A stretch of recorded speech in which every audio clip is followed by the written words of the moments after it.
Good morning, everyone, and a very warm welcome to our Employer Solutions webinar. And this morning we're going to be talking about a topic on everybody's lips, cost of living crisis, how it affects our staff, how it affects our lower paid staff disproportionately, how tied with the lowest unemployment levels since 1974, we've got quite a few challenges on our hands. It's putting huge pressures on businesses. So how do we retain our best staff and recruit new ones? Now, we're not going to talk today about what the appropriate level of salary is, because that's not our role to play. And money isn't everything. And albeit I'll come back to that, I think we do have to just start with, thinking about Maslow's hierarchy of needs. We know that our needs for food, security and warmth have to be met before we move on to anything else. So starting point is you've got to be in the right ballpark with your salary package. Now, in the past, we as a firm, we've used some benchmarking exercises. Now, I know that's tricky for everybody now because this data is very historic, but we're competing with the other businesses down the road. We know there's ridiculous offers being made to some of our staff, and we're sort of nonplussed as to how that business model works. But we sort of need to put that to one side. We're looking for sustainable ways of rewarding our staff, and we want to talk about the different ways we can achieve that aside from hard cash. So, how to set ourselves apart as an employer.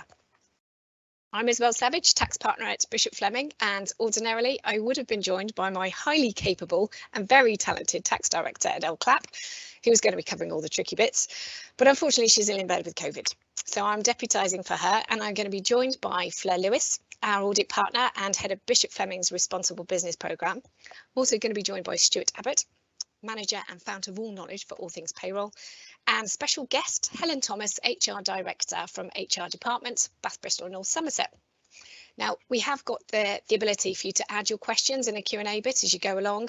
I can't actually see it on my screen at the moment, so we're going to look at them at the end. If you could possibly add your name, because there is a reasonable chance that I won't know the answer and need to look it up, or ask Adele when she's better and we'll come back to you. But if you can pop your Q&As in as you go along, thank you for that.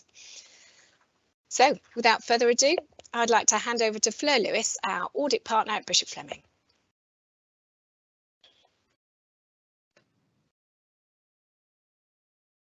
Good morning, everybody. Just going to say a few words really on responsible business. So I don't know about you, but some days it feels like we've come out of this pandemic, or almost out of this pandemic, and we seem to be in a brand new world with factors such as climate change, social inequality, and the impact of the pandemic. They've significantly increased the awareness and the impact of companies on environment and society. So our clients, our people, our communities are becoming more and more interested in the why and how we do things rather than the what. Can you really balance profit with being a force for good? Well, actually, you don't need to look far to see many organisations doing just that. Look at the Body Shop, Patagonia, even Unilever, and actually closer to home here in the southwest, got Finisterre in Cornwall, Riverford Organics, Boston Tea Party, to name just a few, looking further than just that bottom line profit. In fact, a good example, Boston Tea Party, they were reputed to have slashed 250k off the bottom line when they decided to ban single-use cups in 2018. But since then, the business has gone from strength to strength, bottom line growth. But the most interesting thing was the impact on the retention of staff. They saw a huge increase in staff retention. This interesting quote from Unilever's ex-CMO, who led on Unilever's sustainability programme from 2010. These days, it's not enough to say we aren't the bad guys, and equally, how exciting would it be to genuinely be doing something good whilst continuing to be profitable and engage and retain staff? But firstly, business leaders need to understand and be able to clearly articulate their ambition, their purpose, not only to external stakeholders, but also to internal stakeholders. There is plenty of research to show that purpose-led businesses moving from a do less harm approach to one where they are genuinely a force for positive change create competitive advantages, whilst meeting changing customer needs and attracting, retaining, and developing the best talent. Being a responsible business is not a nice to have. It's absolutely business critical, as we open our eyes to this new world of working around us. It's not enough to say you do the right thing, you have to actually do it. Since last year, I've been leading on responsible business, working with an organisation called Business in the Community, using them to help us look under every stone within our business to understand how we can do things better. Some of you might not have heard of BITC, but basically it's a membership organisation, a network of businesses making work for people and the planet. It's got over 600 members, 400 large multinationals such as the Big Four, Tesco, Google, Unilever, AXA, Sky, Lloyds, BP, etc. But many small organisations as well. Down here in the Southwest, Eden Project is one of them. Suffice to say, we're in some very good company, and many of our network firms are very interested in what we are doing too. So what's the point of this? Well, it uses an in-depth tracker to answer one question. To what extent is our business a responsible one? We wanted honest feedback on where we're around the three core areas that make up responsible business: healthy community, healthy environment. The healthy business, for us at Bishop Fleming, this looks at what we do. It looks at our purpose, our values, how these are embedded in the organisation, our governance, transparency, supply chain. Healthy environment, understand the impact our business has on our environment. We don't make products, but we sell services. We have staff who travel into work to clients, understanding how we can reduce our impact on the planet through our everyday working practices and the services we provide. And lastly, but very important, healthy communities, looking at the impact on the communities we operate in and serve, which is largely really our people. This includes making employment opportunities accessible and attractive to all, providing a stimulating, diverse and inclusive workplace and culture.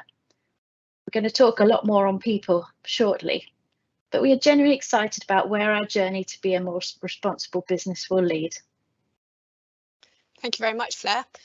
Super interesting there. Lots of food for thought. I'm going to be coming back to some of the healthy community bits later on, but right now we're going over to Stuart Abbott of our payroll department, who's giving us a bit of an update.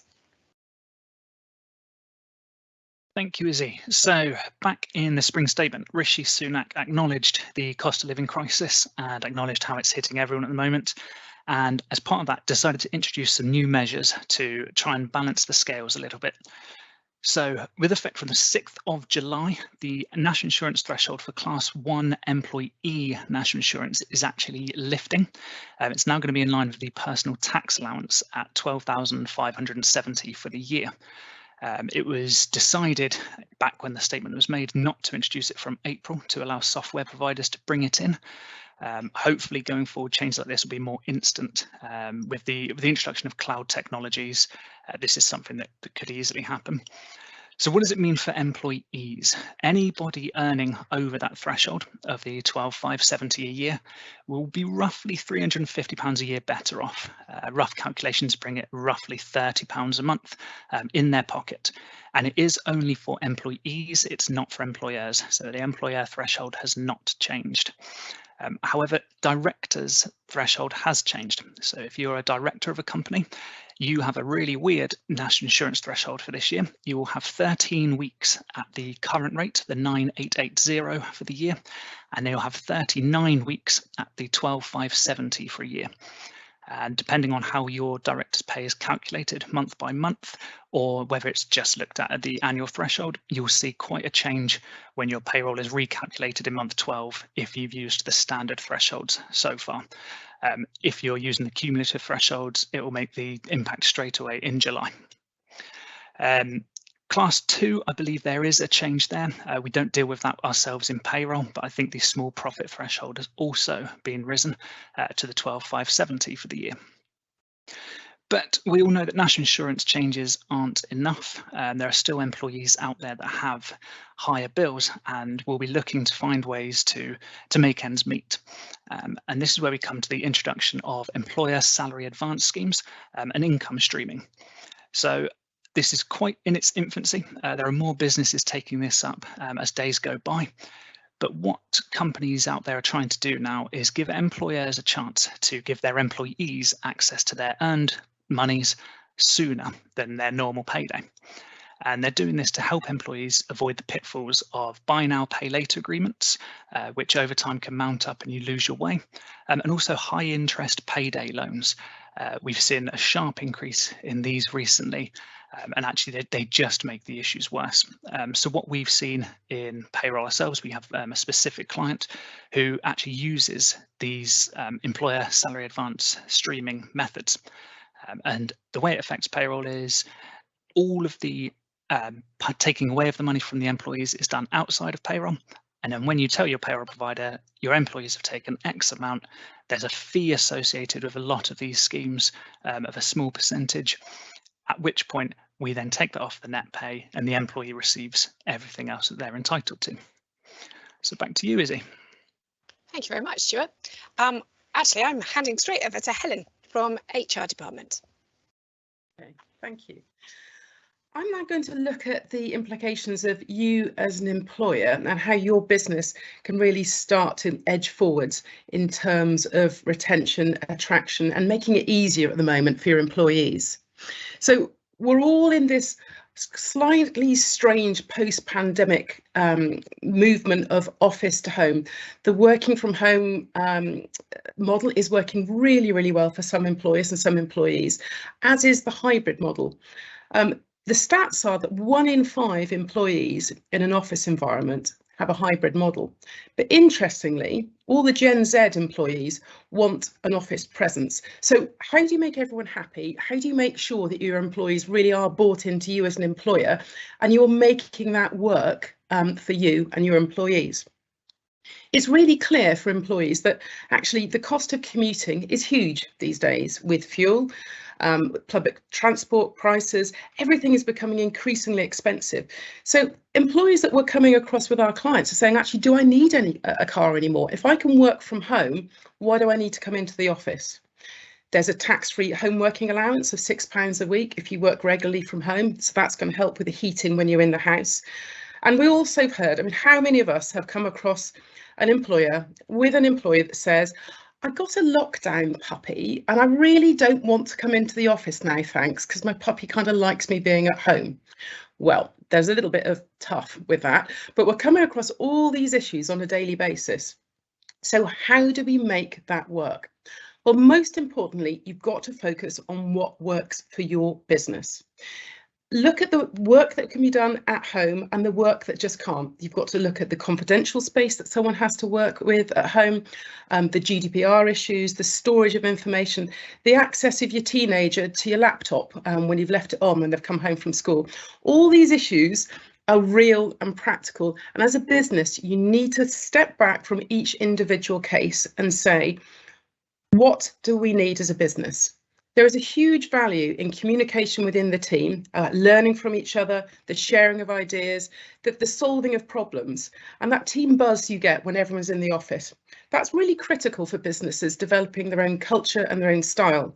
So it's absolutely fine to say to your employees, we value our culture, we value your thoughts and your contribution. You do contribute to the wider company business, and understanding what happens in accounts or understanding what happens in HR or sales is really critical for us as a business going forwards. It's also really important when your employees start with you that you can address any training or performance issues during their probationary period. So having the induction of an employee when they work perhaps all or most of the time in the office to ensure they're fully brought up to speed before they do the working from home hybrid model is absolutely fine. You can say that when you offer the job. Be really clear with your understanding on what you're doing and why you're doing it. At interview now, we're increasingly asking whether people have a quiet space where they can work from at home. Working from home isn't looking after your children when they come back from school, and it isn't popping around to the neighbours for a quick cuppa. So maintaining that professional attitude to working from home is really critical.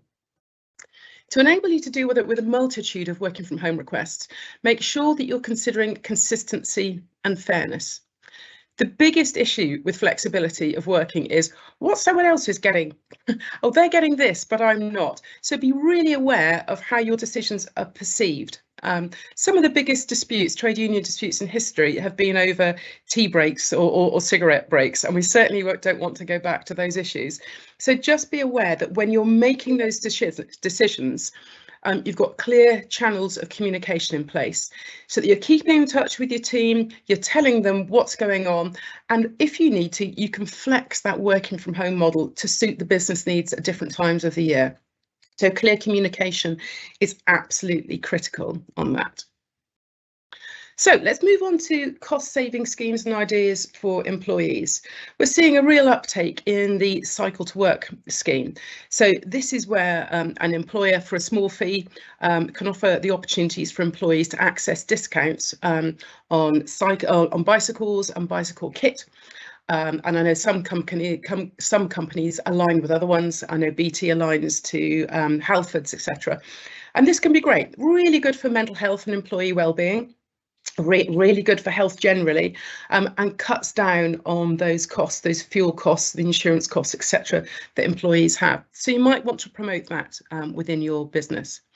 There's also a whole raft of discounts for retailers that you can look at online to see what's of interest to your employees and what's really useful in their daily life of how they can save costs. For other small issues that we're seeing with our smaller clients, they're actually trying to introduce things like free lunches at work or free breakfasts or some free childcare every now and then for those who have got lower incomes. So some really practical ways of easing the costs that they're burdened by at the moment. And when it comes down to it, everyone loves a team lunch or a team meal, all expenses paid. And if you do have the ability to reward your team for the hard work and hard times that they're going through, what a lovely way to build that team feeling, as well as giving a nice free meal out to your staff. So moving on to flexible benefits.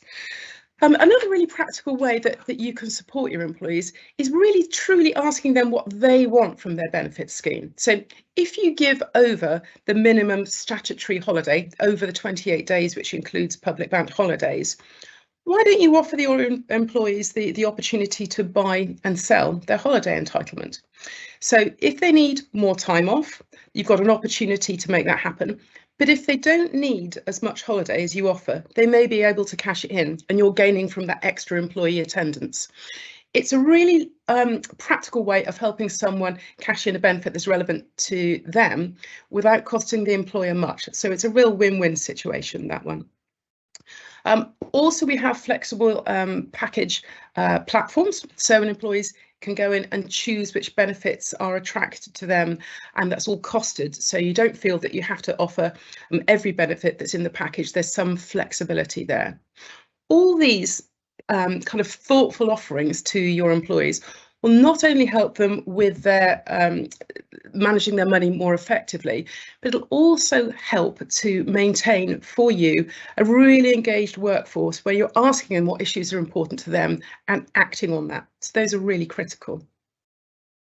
So looking then at the financial management support that you can offer for your employees, let's remember it's not your responsibility to be in charge of their personal finances, but you do have a duty of care for your staff. And we're really seeing a rise in the number of employers offering the opportunity for financial management to support some individuals. So that might be something that you want to consider. But the three most important things are: be aware. The most comforting and supportive conversation that you can have with your employee is to recognise stress. Ensure that your line managers are aware of their own stress levels and those of others around them. So having an opportunity to have a conversation with an individual really does relieve that pressure and understand that there is someone there to talk to. You can also signpost. You can contact external providers who can provide free webinars or seminars or online hubs to your staff. So you don't have to be responsible for their financial management. You can signpost them to other areas. And lastly, be creative. Ask the staff, are there any suggestions that we can help with? Are there any things that we're not doing at the moment that would help your life be a little bit easier at the moment? Quite a few of our clients, as we have done, have given a one-off £250, £350 to every employee just to tide them over this difficult time when fuel prices are increasing, the cost of living is increasing. So being a little bit creative and asking your employees what they really want to happen is an excellent way of engaging with your staff. Marvellous. Thank you very much, Helen. Really enjoyed that. That was very thought-provoking and actually leads very well on to my next bit.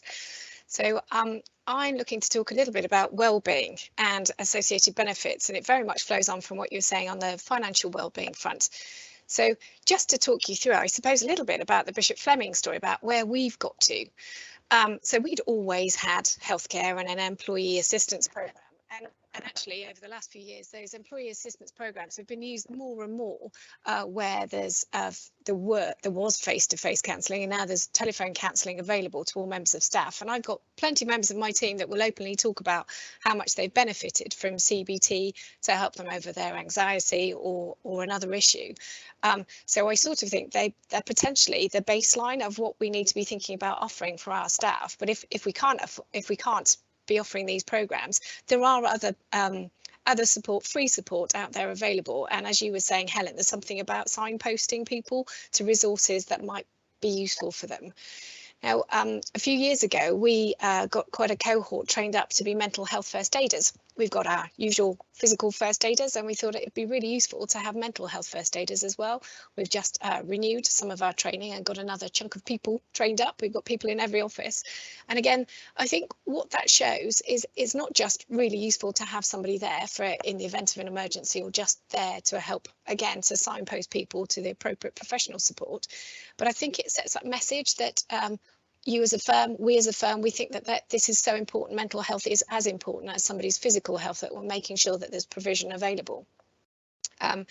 So I think as a firm, Bishop Fleming, generally, this was quite high on our sort of priority list, and we thought we were doing a reasonably good job. We got various people in different offices, driving different activities all around wellbeing. We got, you know, book clubs, running clubs, walking clubs. We were doing yoga. There were some mindfulness sessions, all sorts of things happening that generally supported our staff's wellbeing, but it was a little bit of a scattergun approach. So as part of Fleur's project, The Responsible Business, there's one strand, wellbeing, which you'll have seen under one of the headings. And so this has been an opportunity for us to really think about, okay, how are we going to frame everything that we do for our staff's wellbeing and make sure it's really clear, A, what we're doing and how important this is to us as employers, as well as to the rest of our staff.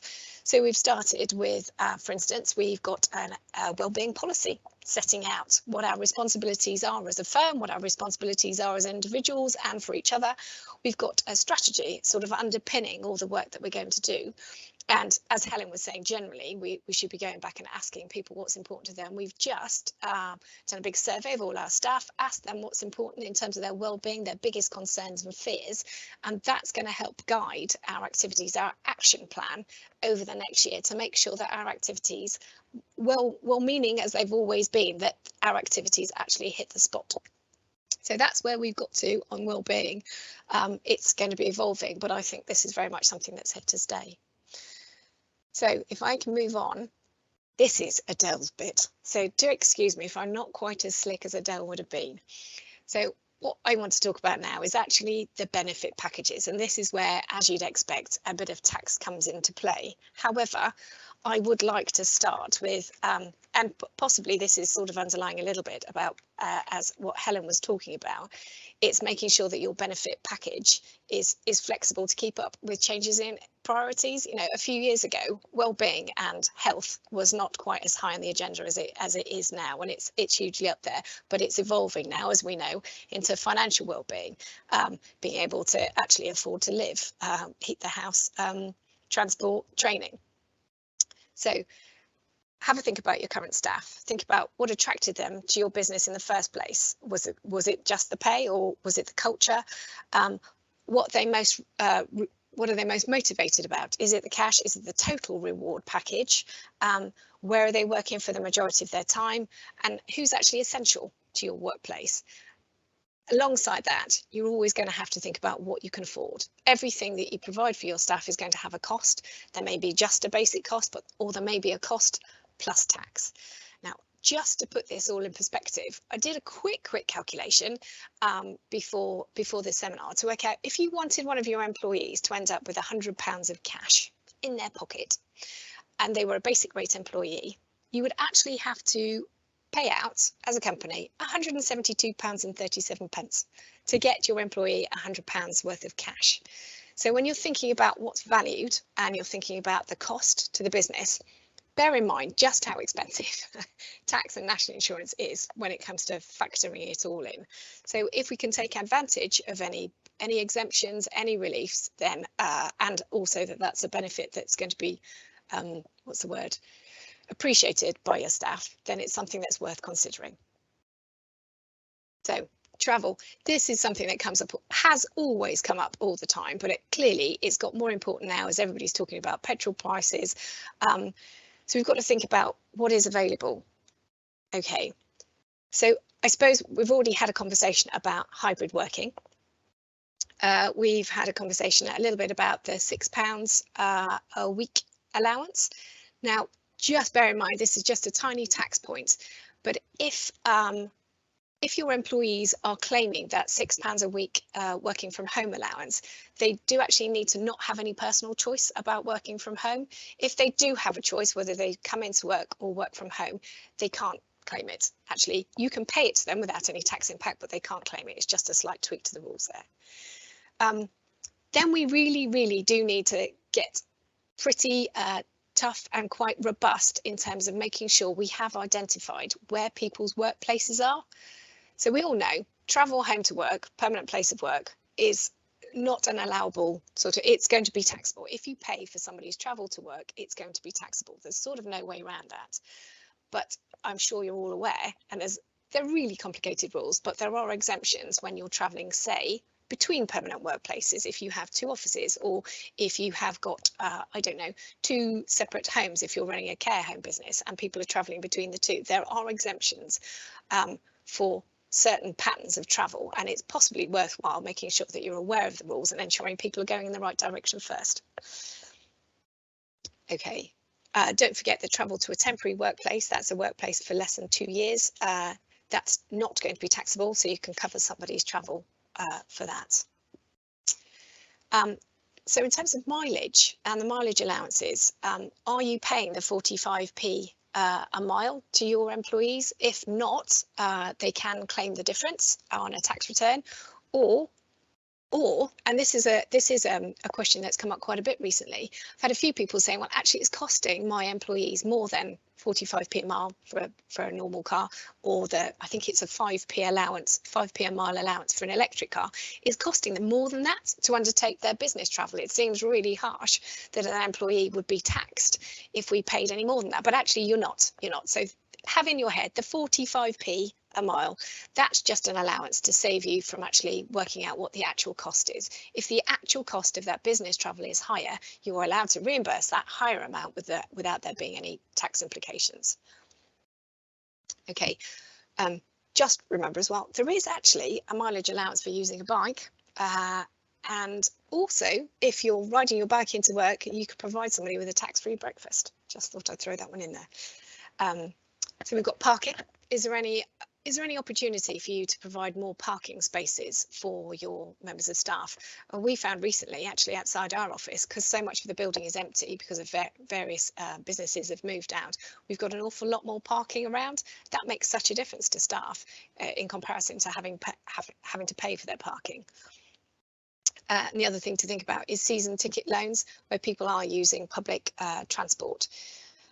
It helps with commuting costs and there's no benefits. So, generally with a loan, there is a potential benefit if no interest is charged. Season ticket loans are exempt from that. Okay, so other considerations, and these are perhaps slightly softer.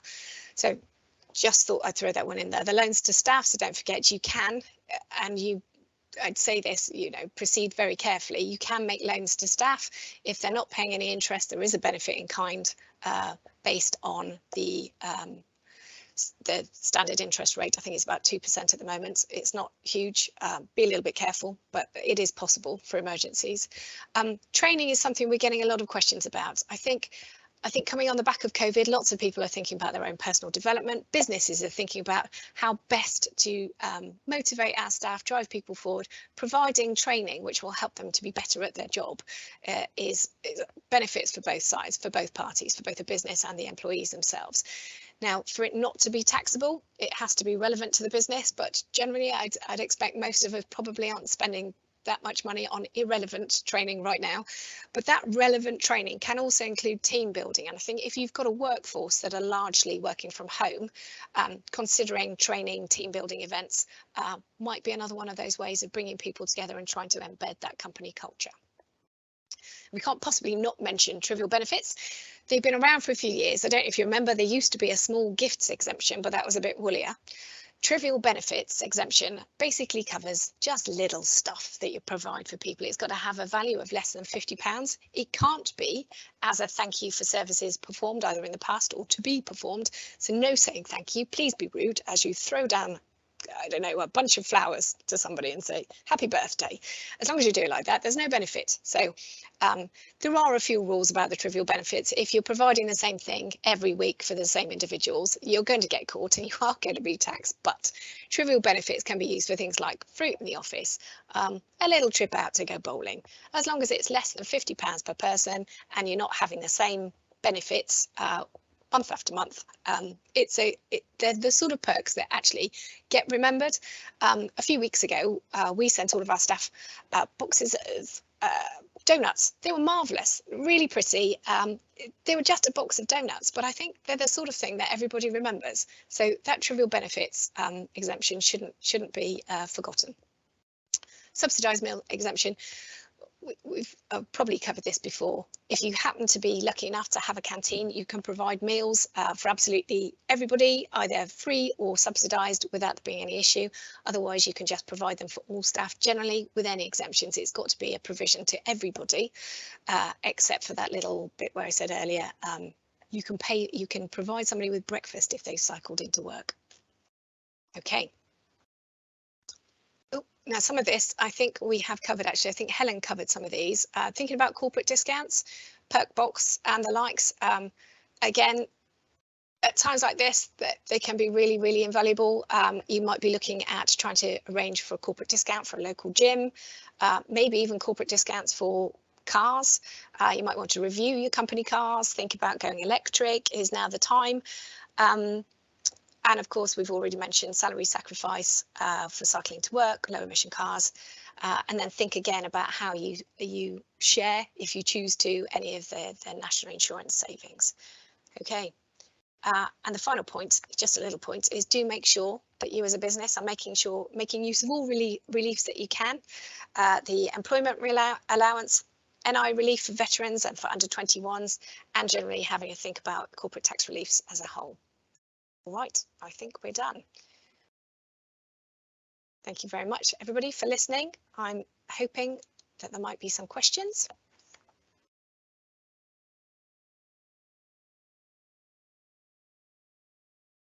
Okay.